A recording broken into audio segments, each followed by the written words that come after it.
तहरीक-ए-इंसाफ गलत समत पर गामजन है। जानबूझकर मुल्क में बैरूनी मुदाखलत को उभारने की कोशिश कर रही है। तहरीक-ए-इंसाफ का पाकिस्तानी इदारों के खिलाफ मुहिम का सिलसिला कम होने की बजाय बढ़ रहा है। ऐसा तासुर जा रहा है कि PTI अपने सियासी मकासद के हुसूल में कौमी सलामती को दाव पर लगाने के लिए हर हद से गुजरने को तैयार है।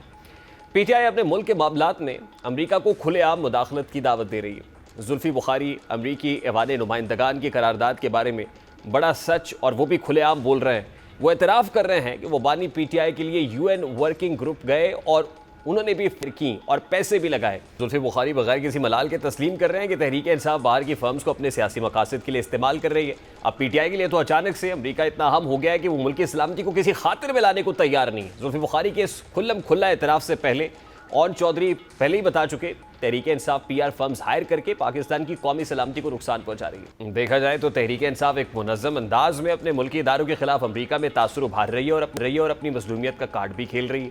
तहरीक-ए-इंसाफ का इलेक्शन के हवाले से मौक़िफ़ हो तो अमरीकी कांग्रेस उसकी हिमायत करती है। फिर जिस तरह तहरीक-ए-इंसाफ का बानी PTI को कैद में रखने के हवाले से मौक़िफ़ हो, उसको भी UN वर्किंग ग्रुप हिमायत देता है। और अब अक़वाम मुत्तहिदा के सेक्रेटरी जनरल एंटोनियो गुतरेस के तर्जुमान कहते हैं कि वो बानी PTI के हवाले से मामलात और सूरत हाल पे मस्बत तब्दीली चाहते हैं, यानी वो भी UN वर्किंग की हिमायत और बानी PTI की रिहाई चाहते हैं। अब इस सारे मामले पर पाकिस्तानी दफ्तर ख़ारजा का क्या मौक़िफ़ है, तर्जुमान दफ्तर ख़ारजा मुमताज़ ज़हरा बलोच इस पर क्या कहती हैं और इसको कैसे मुदाखलत के मुतरादिफ पाकिस्तान के अंदरूनी मामलात में मुदाखलत के मुतरादिफ करार दिया जाए। अब इस सारे मामले का एक दूसरा पहलू भी है जो सियासी है। गुज़श्ता रोज़ पंजाब की सूबाई काबीना ने बानी PTI के अगेंस्ट कुछ केसेस ओपन करने के हवाले से एक समरी अप्रूव की है और पाकिस्तान पीनल कोड की मुताद्दिद सेक्शंस के तहत बानी PTI के अगेंस्ट ये केसेस ओपन हो रहे हैं। तहरीक-ए-इंसाफ को गैर कानूनी जमात करार देने की करारदाद भी मंजूर कर ली गई है। दूसरी तरफ KP के हवाले से ये खबर सर उठा रही है कि जिस अंदाज में बानी PTI के अगेंस्ट पंजाब हुकूमत ने किया, अब KP हुकूमत जो है मरियम नवाज़ और नवाज शरीफ के अगेंस्ट ये केसेस ओपन करेगी और बगावत पर उकसाने के जो केसेस हैं वो बनाए जाएंगे। तो दोनों तरफ यानी दोनों सूबाई हुकूमतें हेड ऑन दिखाई देती हैं, एक दूसरे के आमने सामने दिखाई देती है और एक अजब सियासी माहौल बन रहा है। ऐसी मामलात के जब मुज़ाकरात की बात होती है, मिल बैठने की बात होती है और कहा जा रहा है कि वज़ीर आज़म शहबाज शरीफ पाकिस्तान पहुँचेंगे तो एक ऑल पार्टीज़ कॉन्फ्रेंस भी बुलाई जा सकती है, लेकिन उससे पहले ही हालात तो पॉलिटिकल स्टेक होल्डर्स के माबैन खासे कशीदा हो गए हैं। इस वक्त सीनियर तजियाकार अब्दुल्ला गुल साहब ने भी ज्वाइन किया, उनसे बात करते हैं। अस्सलाम वालेकुम अब्दुल्ला गुल साहब, बहुत बहुत शुक्रिया आपके वक्त के लिए। सबसे पहले तो ये कहिएगा कि पंजाब हुकूमत ने जो बानी PTI के अगेंस्ट केसेस ओपन करने का फैसला किया, क्या ये कोई अमरीकी करारदाद का प्रेशर है, ये UN वर्किंग पेपर का प्रेशर है कि पंजाब हुकूमत को केसेस ओपन करना पड़े? बिस्मिल्लाहिर्रहमानिर्रहीम, बहुत शुक्रिया। देखें, बात पहली सबसे बड़ी है कि पंजाब की तरफ से ऐसी जो कोशिश है ये मेरे ख्याल में मामलात को उलझाएगी, सुलझाएगी नहीं। दूसरी बात यह है कि जहाँ तक PTI का ताल्लुक है कि वो उन्होंने अमेरिका की करारदाद है 268 अरकान ने जो है वो करारदाद मंजूर की। इसकी जो तकरीबन मिसाल है मुझे तो 50 साल में नहीं मिलती। इसराइल के हवाले से 85% टोटल परसेंटेज की बात करें 85%, 368-7 की रेशो है। जी, मैं वही कह रहा हूँ, इट्स अ ह्यूज नंबर। देखें, माजी में ऐसा कोई मिलता नहीं है और इतने बड़े मामलात आए उस पर नहीं हुए, लेकिन क्या वजह है? असल बात ये जानने की जरूरत है कि जहां तक अगर आप PTI के रवैये को कहें तो वो भी गलत है, लेकिन अगर पंजाब की हुकूमत की ये बात है तो मेरे ख्याल में ये भी गलत है, क्योंकि अब उनको ये चीज़ें ख्याल आ रहा है जब मरियम नवाज साहिबा जो है वो इस टाइम पे एडवर्स जो कि उनकी एनिमी हैं वो आके पंजाब की चीफ मिनिस्टरशिप पे बैठी है। मेरे ख्याल में ये मामलात उलझेंगे क्योंकि सूबे हैं, फिर इस तरीके से मियां नवाज शरीफ के ऊपर जो है वो केसेस बनेंगे, मरियम नवाज साहिबा के ऊपर करेंगे क्योंकि वो KP में बनेंगे। KP हुकूमत जवाबन मियां नवाज शरीफ और मरियम नवाज शरीफ साहिबा के ऊपर को केसेस खोल रही है? बिल्कुल बनेंगे। ये तो मैं आपको यही गुजारिश कर रहा हूँ कि ये आप जो अभी हमने नफरत की फिजा कायम की है इसके अंदर क्या होगा, नतीजा क्या होगा इवेंचुअली मुझे ये हालात जो है ये तमाम सिस्टम जो है वो लपेटता हुआ जो है वो नज़र आ रहा है। और उसकी वजह सबसे बड़ी बुनियाद ये है कि कोई भी जो पार्टी है वो झुकाव देने के लिए, लचक देने के लिए तैयार नहीं है। एक तरफ वज़ीर आज़म शहबाज शरीफ साहब फ्लोर ऑफ द हाउस के ऊपर जो है मुज़ाकरात की दावत देते हैं, दूसरी तरफ जो है पंजाब जो कि उनका गढ़ है उसके अंदर हम देखते हैं कि ये केसेस की बात आ रही है। लेकिन ये बात भी दुरुस्त है कि अमेरिकी कांग्रेस से आपको जो अगर आपके हक में करारदाद आई है तो ये लम्हे फिक्रिया है, ये मुकाम अफसोस है, ये मुकाम शर्म है, ये मुकाम खुशी नहीं है कि आपके लिए आ गई। इसराइल के हक में क्यों नहीं जो फलस्तीन के हक में क्यों नहीं आ गई, कश्मीर के हक में क्यों नहीं आ गई, ये पाकिस्तान के जो गरीब लोग हैं उनके हक में क्यों नहीं आ गई, IMF के अगेंस्ट क्यों नहीं आई कि वो गरीब कौम को इस पे पीस रहे तर्जुमान हैं दफ्तर चक्की के खारजा का स्टेटमेंट भी आया है कि हम इसको इंटरनल मामलात के अंदर मुदाखलत के मुतरादिफ समझते हैं। अब वो एक मुदाखलत वो थी या साजिश वो थी जिसको बानी PTI कह रहे थे, एक मुदाखलत वो है जिसको की हुकूमत कह रही है।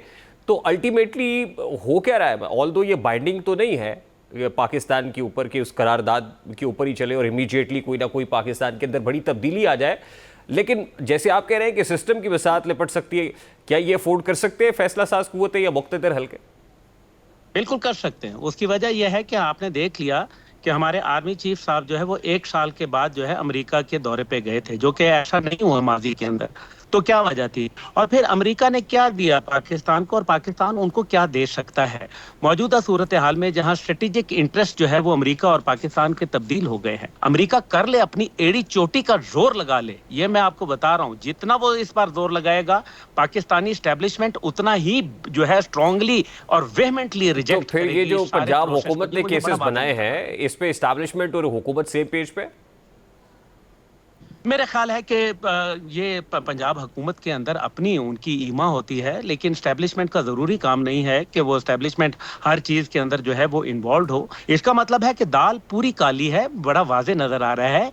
ये जो ऑपरेशन था जो कि कहा गया रिजीम चेंज, मेरे ख्याल में ये फौज के खिलाफ था, ये किसी एक शख्सियत के खिलाफ नहीं था, ये किसी एक हुकूमत के खिलाफ नहीं था। और आज उसके जो ताने बाने हैं वो आप देख लें कि इसराइल की जो नुमाइंदा है UN के अंदर, वो बाकायदा PTI के हक में आपकी बात गुफ्तगू करनी से है। मैं ये उनको समझ रहा हूँ पाकिस्तान कि जो फैसला साज हल्के हैं वो इस हुकूमत से भी खुश नहीं है। बिल्कुल इस हुकूमत से कोई खुश नहीं है। क्या क्या इस हुकूमत ने क्या दिया? ये जो मनहूस किस्म का बजट दिया, ये जो गैर जिम्मेदाराना एटीट्यूड दिया। तो फिर अब कंसर्न 7 क्वार्टर्स मई में को क्या सोच पाई DJI जा रही है सर, करना क्या है? 7 मई को DJI SPR को प्रेस कॉन्फ्रेंस क्यों करनी पड़ी? ये जरा इसका जवाब दे देना। अगर हुकूमत अपना जो प्रेस इंफॉर्मेशन डिपार्टमेंट अगर अपना काम कर रहा था या मिनिस्टर जो इंफॉर्मेशन है वो अपना काम कर रहे थे, तो क्या वजह है कि फिर 7 मई को DJI SPR को अपनी एक प्रेस कॉन्फ्रेंस करनी पड़ी? ये सबसे बड़ा समझने वालों के लिए इशारा है। देखें, मेरा ख्याल है कि इनफ इज इनफ की पॉलिसी है अभी इसके ऊपर, और इसका इजहार मैं अकेला नहीं कर रहा। क्या ख्वाजा आसिफ ने नहीं कहा कि सिस्टम लपेट दिया जाएगा? मैं अकेला कह रहा हूं?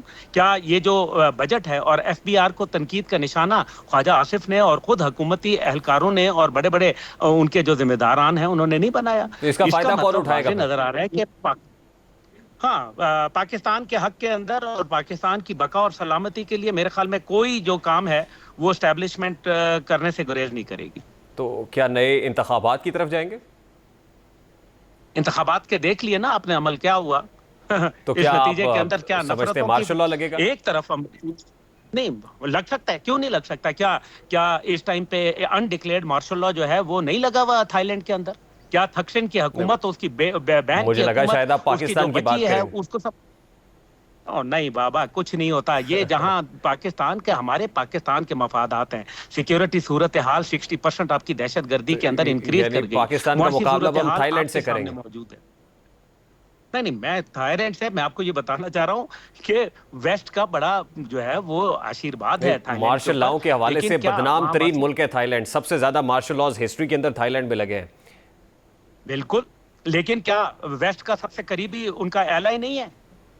क्या अमेरिका का सबसे बड़ा एलाई नहीं है थाईलैंड? बिल्कुल है। जहां उनको पसंद आता है वहां बादशाहत को पसंद करते हैं। अगर कोई सिस्टम की बिसात लपेटने जैसी बात होती है तो इससे अदम इस्तेहकाम मजीद बढ़ेगा या इस्तेहकाम आएगा? पाकिस्तान को इस टाइम पे जो है वो सिर्फ और सिर्फ गरीब आदमी को क्या चाहिए? रोटी, रोजी, रोशनी, रोजगार, यही चाहिए ना। पाकिस्तान को इससे कोई मतलब नहीं है। ये जमहूरियत है, ये जो चल रही है। इससे पहले जमहूरियत थी क्या? वन मैन शो पार्टी जो चल रही थी या अभी चल रही है कि या ये जमहूरियत है? तो इसका हल ये है कि जमहूरियत खत्म कर दी जाए। जमहूरियत है वो कहते हैं ना कि जमहूरियत मैं तो अपनी समझता हूँ कि बदतरीन शक्ल के अंदर भी कई मार्शल लॉ से बहुत बेहतर है सर। जो प्रो डेमोक्रेट है वो तो कभी भी ये टिपिकल लग़्व किस्म की गुफ्तगू है कि जी बदतरीन, मैं ये कहता हूं कि जी बदतरीन भूख जो है वो बेहतरीन जो है ज़राअत से बेहतर है। ये कैसी बात बट करते हैविंग हैं? सेड दैट देखें, बदतरीन जमहूरियत भी आला तरीन आमरीत से बहुत बेहतर होती है अब्दुल्ला गुल साहब। ये ये आमरीयत, जो डेमोक्रेट है वो तो आमरीयत इस तरह की हजूर, गुफ्तगू। जी ये आमरीयत नहीं है। मैं खुद एक डेमोक्रेट आदमी हूं, लेकिन क्या ये डेमोक्रेसी है? क्या ये for the people, by the people, of the people है, या फॉर द इलीट? बहुत बहुत शुक्रिया अब्दुल्ला गुल साहब। I have to take a very quick short break. एक ब्रेक लेते हैं और ब्रेक के बाद जब वापस आएंगे तो इलेक्शन ट्राइब्यूनल्स के हवाले से इलेक्शन कमीशन ऑफ पाकिस्तान की पिटीशन सुप्रीम कोर्ट में और सुप्रीम कोर्ट का जो फैसला है आपके सामने रखेंगे।